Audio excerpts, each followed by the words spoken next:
Good morning, good afternoon, good evening. You're walking with Mr. Clay. I'm Mr. Clay, and we're walking in the book of Isaiah chapter 37, as you prepare.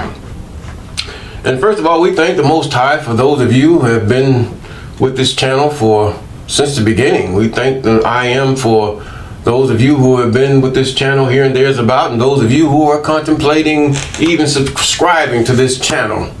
Yes, as you contemplate, we calling those things that are not as though they are. All praises to the Most High. Yes. Isaiah chapter 37. Yes, we thank the Most High for this morning, afternoon, and evening, wherever you are. And we give God the glory and the praise that even in your situation that the Most High has intervened and caused your enemies to be humbled. And that your life is patterned after the commandments, statutes, and ordinances of the Most High, that which you can do in the condition of the things that you're living in. Yes, we can do the commandments. We can't sacrifice or nothing like that because of the heathen. That is something. But when the Most High begins to multiply the herds and humble the hearts of the sheep and bullocks and goat herders, yes, we know then it's time, and it will enter the people's hearts to go and sacrifice unto the Most High. Yes, even the clean animals, even that we can eat.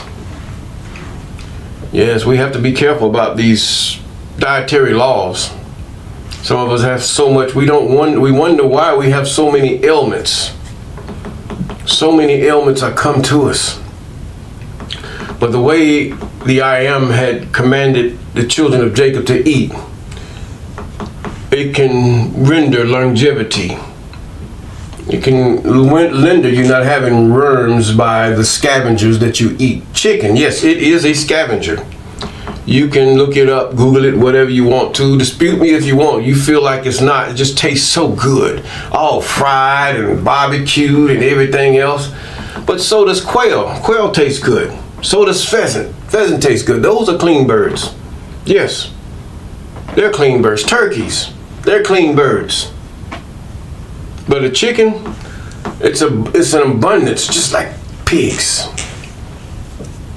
Turkey, they raise them all year. And then they get for that certain type of year, and then next thing you know, here in the United States, we eat them. Some people eat turkey every day, but they do not. They make an excuse, but we can't eat turkey every day. But chicken is so lucrative because it can breed lots of eggs and thousands, millions of chicken in a month throughout the earth. You see them roaming everywhere. Chickens is a hybrid, a crossbreed between two birds that were in Asia in the early days, in the BC times. Africa did not know chickens at one time, neither did the Middle East. Did not know chickens, nobody knew chickens until they crossbreeded them. They say they were brought by the Romans, and that's how it entered into Africa and all the other places. Even because you do not hear about any chickens in the Old Testament or the cock crowing and all of that stuff. You don't hear that, but it was brought by the time of the Romans. Look it up, it's there. Isaiah chapter 37. And it came to pass when King Hezekiah heard it, that he rent his clothes and covered himself with sackcloth and went into the house of the I Am.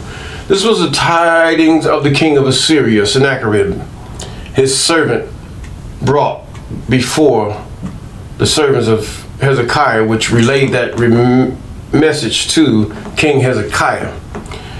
And he sent Eliakim, who was over the household, and Shebna, the scribe, and the elders and the priests covered with sackcloth unto Isaiah the prophet, the son of Amos. Yes, it's time to go who we know is a man of God. Not with ask us all kind of money. Isaiah never asked him for anything. No, not asking us to take out your rent money, take out your food money, and sit in front of the pew with no underwear on to the women. and go back in the dark places with someone else's wife and say this is anointed while you commit adultery and whoredoms, being a whoremonger. No, that's not of God. That's people that are deceived. Idolatry, evil in its own right. Now, verse 3.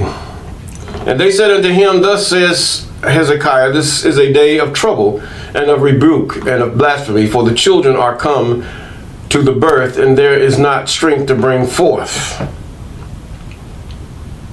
Children are come to the birth. He's not talking about, this is figuratively speaking. In other words, we're ready to go forth in the I am, but we don't have the strength. We're ready to come forth to war, but we don't have the strength.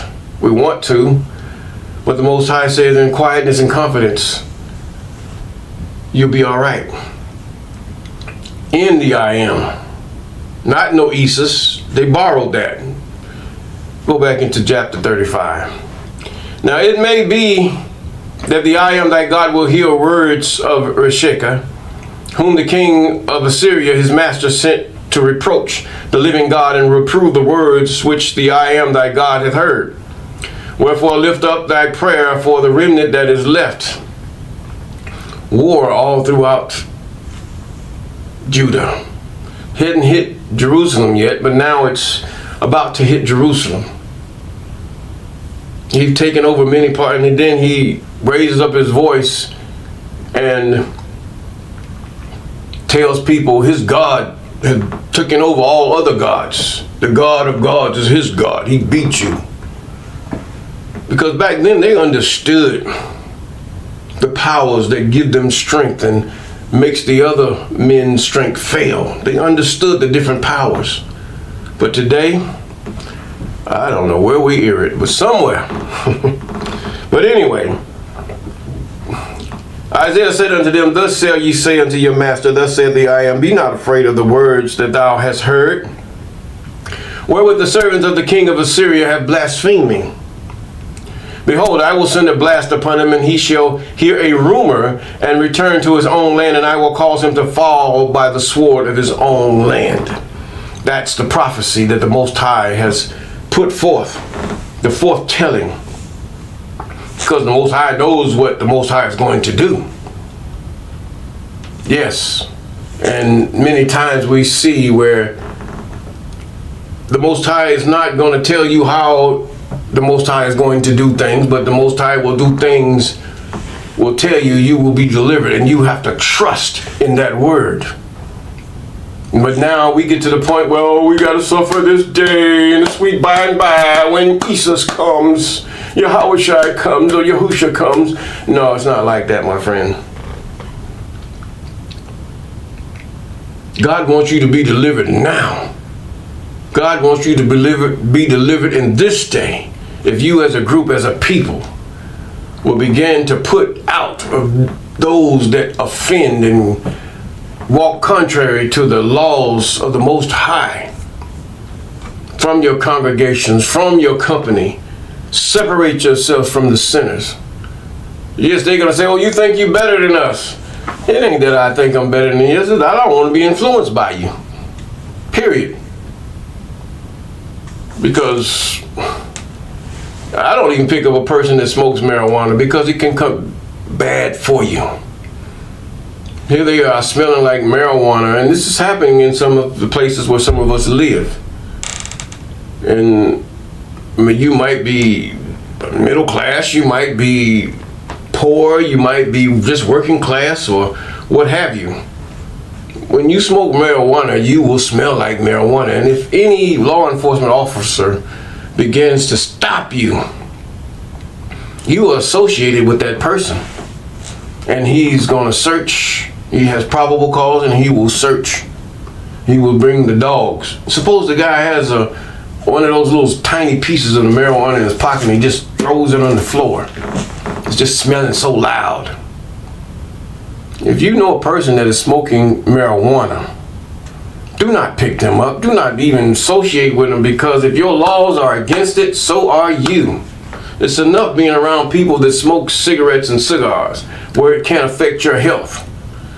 But marijuana can impact your whole life, depending on the laws of your state. But I said it in an example. But either way, he says now, so Rabshakeh returned and found the king of Assyria warring against Libnah. For he had heard that he was departed from Lachish. Now, there was a world at Lachish. Lachish is a part of Israel. And in that, if you read the book, history of the Hebrews and the Arabs by Gert Mueller and Anubantu, you will find out this is the true land. It's the true land. I don't care what anybody says. They just don't know. But in the Battle of Lachish is where they get their archaeology and their forensics from, as far as who are the true Hebrew Israelites and who are the true Arabs. The ones you see now are not the ancient Hebrews and neither the ancient Arabs. They are many shades too light and their hair is many too straight. Yes, the Hebrews and the Arabs were Afrocentric people. These are what they would call Afro-Asiatics. They try to fix it up by giving them long curly hair and all this other stuff. You couldn't tell them apart from a Hamite or anyone else that is of the continent of Africa. You couldn't even tell them apart from the Egyptians. No, you cannot. Even in their rantings of the New Testament, they even said Paul looked like he could be a African or an Egyptian. Let us continue. And he heard say concerning Tar-Hakah, king of Ethiopia, he has come forth to make war with thee. When he heard it, he sent messengers to Hezekiah, saying, Thus shall ye speak to Hezekiah, king of Judah, saying, Let not thy God, in whom thou trustest, deceive thee, saying, Jerusalem shall not be given into the hands of the king of Assyria. Now, even God warned the children of Jerusalem, even Judah, against the king of Egypt, the Egyptians, and also the Ethiopians, what will happen to them. You can find that, I believe, in the 35th chapter. He says, Now, behold, thou hast heard what the kings of Assyria have done to all lands by destroying them utterly, and thou shalt not be delivered. And shalt thou be delivered? He asked the question there, okay. Now, have the gods of the nations delivered them which my fathers have destroyed, as Gozan and Haran and Rezeph and the children of Eden, which were in Telassar? That might not be the Eden that you think. Some people they name names just like to remind themselves of who they are. You have different names in Africa and United States where people name lands, or they might name a city or name maybe even a state after a biblical name, and you think it was done in ancient times, and now we think this must be the land of the Israelites.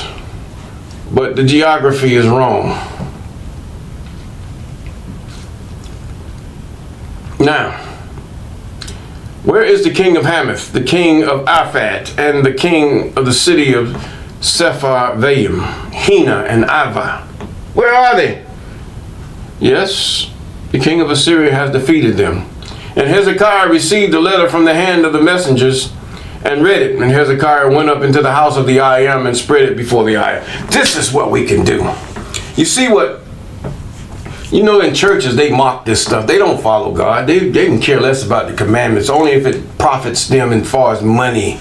That's about it. Other than that, they could care less. They most of everything comes from their spirit and their feelings instead of the law, statutes, commandments, and ordinances of the Most High. Doesn't, oh, that's past. But what are you going by? And then they give God a demigod. Okay, that is wrong. He says Hezekiah received the letter and he went up, he spread it. You get something, your bills, that your job, you get something before your job, you get something from the enemy or something from those who's trying to, and you're following the commandments, statutes, ordinance, and laws of the Most High, as you know and that you possibly can, as they did even in the kingdom. They started obeying the laws, because if you read the book of Ezra, it says they obey a law not like ours. They knew they were obeying the statutes, commandments, and ordinances of the Most High, but it was not like the laws of the king. But the king had no problem with it because they were no trouble. But some people did not like that. Read the book of Ezra and Nehemiah. You'll see what I'm talking about. Now, he went again. He says now, and Hezekiah prayed unto the I Am. He spread it out. He spread their tidings. He spread this. Somebody bring a lawsuit for nothing, no reason at all. They're lying or want to do eminent domain on your land. Spread the letter out before the Most High. Begin to pray over this. Hold it up to the Most High. Show. No, he's in a different realm. He's not your sweet sky daddy. No, he's in a different realm. This is the way they translated it. Heavens means sky. It means, there are different parts of different realms that we can enter into. Don't mean you're going to be in outer space. This is pagan stuff. Why would God be somewhere in the sweet by and by, thousands of light years away? That don't make no sense. And for all we know, we're the only creation. This is the only place where there is life.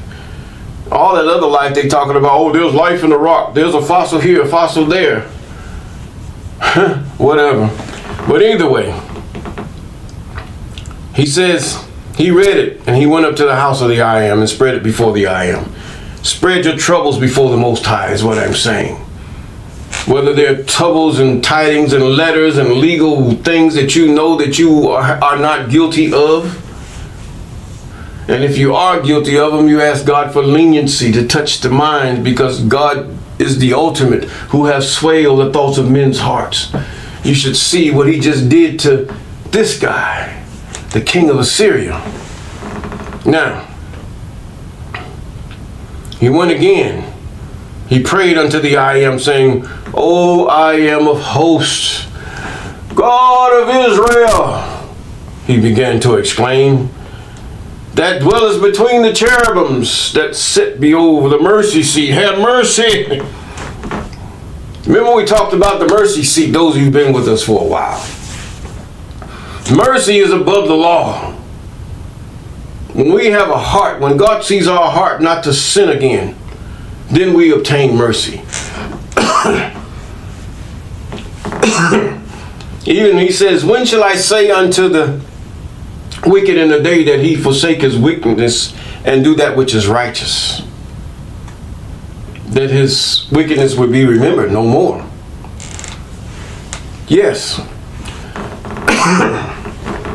Excuse me, I have a cough here. But nevertheless, he says, God of Israel that dwells between the cherubims, the one that their wings hide the face of the Most High, above the laws, statutes, commandments, and ordinances of the Most High, the mercy, that mercy seat, which many forget, thinking that they're Isis, they can do what they want, and this Isis is supposed to forgive them for everything they did, past, present, and future. So I can go out and do what I want. This is the way they come at it. And we'll understand why the book of Enoch said there was a place for the wicked dead. Now, The I am of hosts, God of Israel that dwells between the cherubims. Thou art the power, thou art God. Even thou alone. He understood that alone there is only one God. One. And of all the kingdoms of the earth, thou hast made heaven and earth. And then some of you come to say, what game is God playing? God isn't playing no games. You were playing the games. Incline thy ears, O Yahweh. Hear and open thy eyes, O Yahuwah, and see and hear all the words of Sennacherib, which has sent reproach to the living God. He spread his troubles before the Most High, as you should and I should. Yes. Of a truth, O I am, the King of Assyria, have laid waste of all the nations in their countries, and have cast their gods into fire, for they have no gods, but the work of men's hands, wood and stone, therefore have they destroyed them. Yes, that because the Most High did that to bring you to a certain place. He's allowed this to happen that you might get on your knees and pray, that you might get up and bow before the Most High, lifting up your hands, looking up to the sky.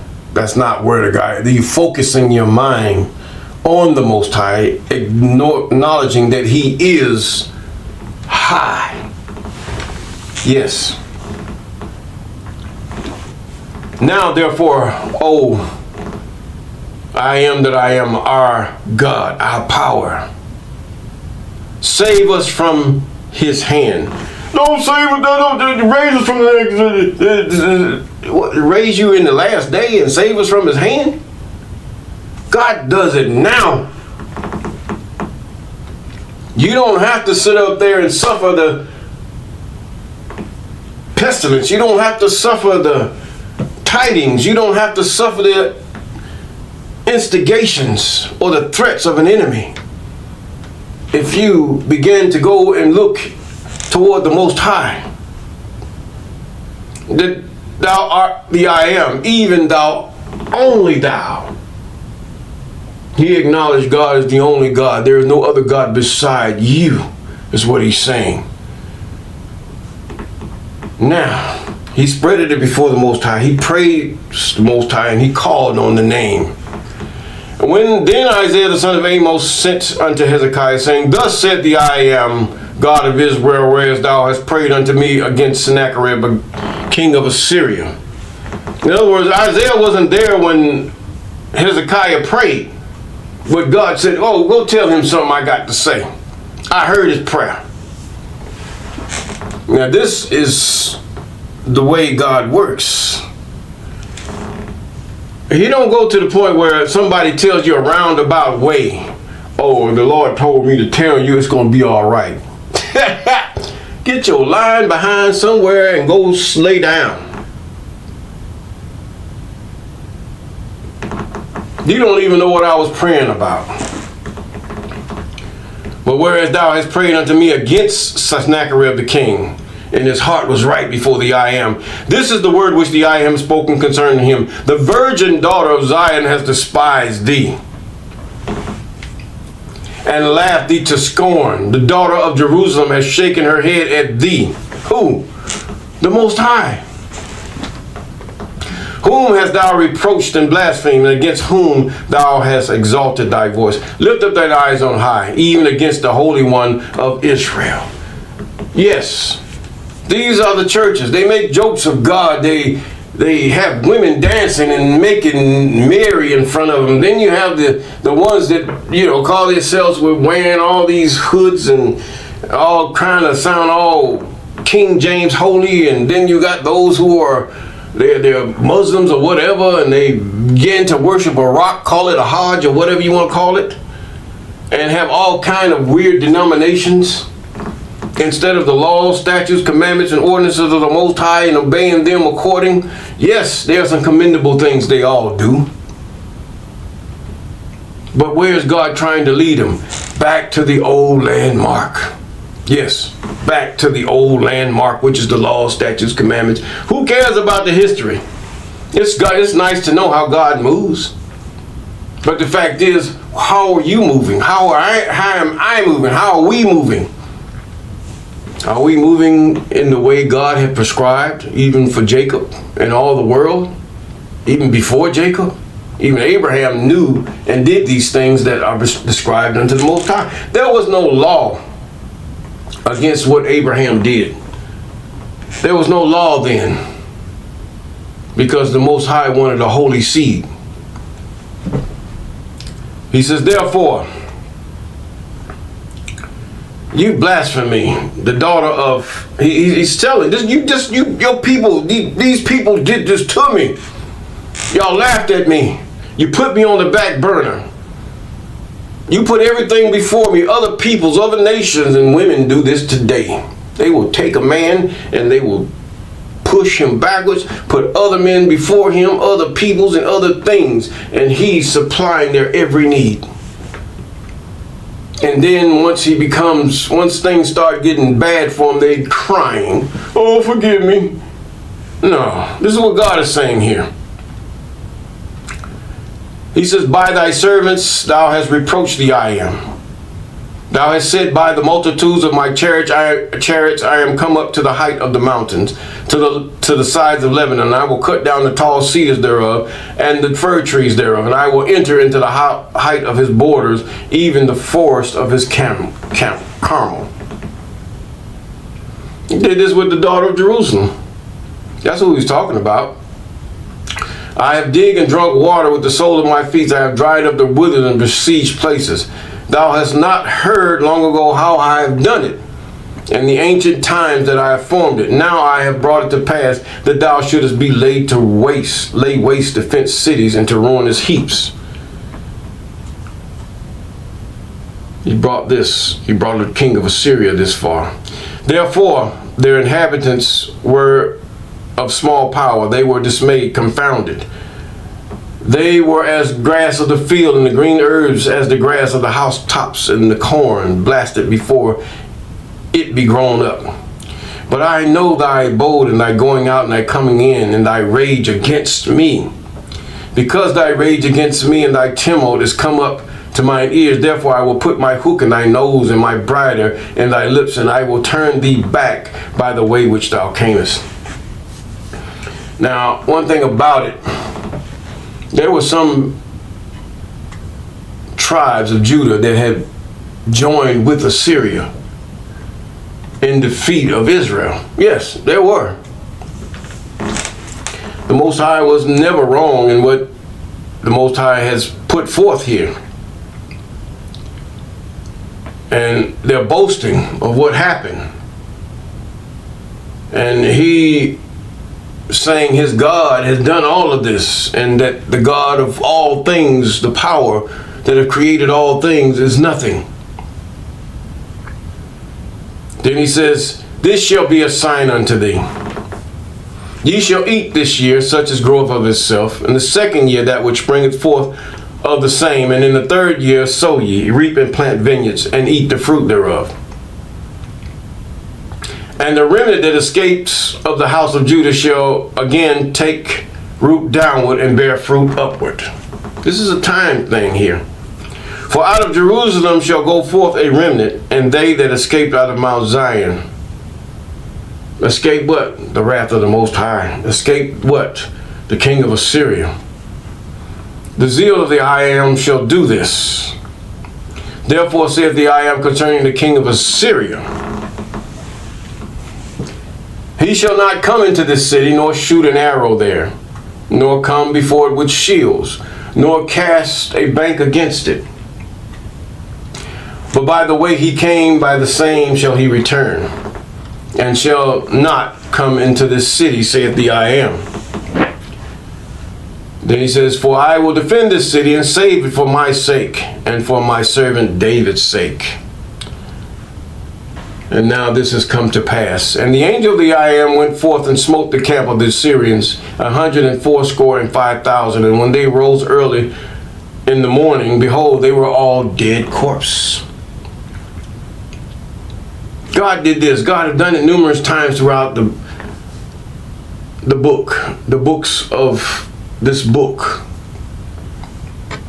Numerous times, the Most High have proved who the Most High is, but yet we still don't believe. So Sennacherib, the king of Assyria, departed and went and returned and dwelt in Nineveh. This is verse 36. And it came to pass that he was worshiping in the house of Nisroch, his god. This is supposed to be the god that defeated everything. It's a true entity that had introduced itself to. Sennacherib was given on to him, because even in the book of Jasher it talks how the Most High, and Jubilees, how the Most High have given nations unto certain spirits, and the Most High was concentrating mostly on Israel. Now, he says that Adremelech and Sharezer, his sons, smote him with the sword. Spirits having swayed the thoughts of men's hearts. God could have commanded his own God, Nisroch, the god of the king of Assyria, to sway the minds of his sons to murder their own father. God is still in control. And they escaped into the lands of Armenia, and Esarhaddon, his son, reigned in his stead. And if we keep those things that are right before the Most High, even as laws, statutes, commandments, and ordinance, our enemies cannot stand a chance against us, although they might seem, you can't. I like the acronym of FEAR, false evidence appearing real. Yes, it's not going to affect you. It's just, do you trust God for what you see? It looks real, looks like it's going to touch you, look like it's going to take you out. But even Job says, God giveth, God taketh away. Blessed be the name of the I Am. To the point where if we do those things and just keep it regardless of the enemy and his tidings, we lay it before the Most High and we say, hey, I'm going to have peace. Peace.